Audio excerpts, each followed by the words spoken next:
Tech companies are rapidly following the trend of ecosystems for their products. And we're not just talking about Apple, Microsoft, and Google either. Amazon's Kindle line has a forked version of Android, and even Evernote is buying up apps to expand the experience into an all-encompassing ecosystem. Facebook has inched in that direction with their Messenger app, and now they have Facebook Home. This isn't just for a Facebook phone, but this is a launcher app for select Android phones that runs an immersive Facebook experience front and center.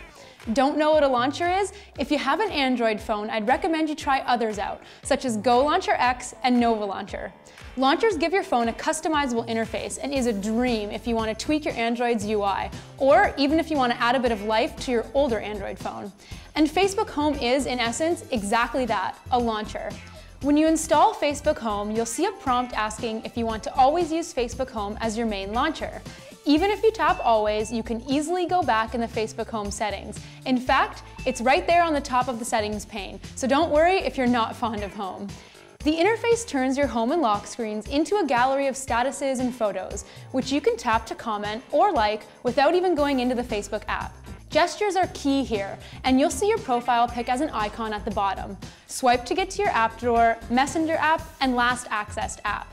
Things are a bit different, as you'll find Facebook gently pushing you to use their Instagram app instead of your camera app, for instance. So you'll have badges and notifications showing up right there on the screen where you pretty much can't miss them. You'll get events, photos, and messages. Your phone will essentially become a newsfeed on top of a phone. Messenger is a key way of communicating here with what Facebook calls chat heads, popping up over anything that you're using. It's integrated more than any other Android interface, but it's really in your face. This shows off Facebook Home's philosophy of putting people before apps, and you're going to see this aesthetic all over the home interface. It looks almost nothing like Android, and for Facebook addicts, this is likely a pretty cool thing. A lot of people clearly use and love Facebook, or even prefer to have it right there in their faces, so this is kind of like catnip to a lot of them. However, if you're of the geekier persuasion or are pretty in the know with Android, you likely won't be into this at all.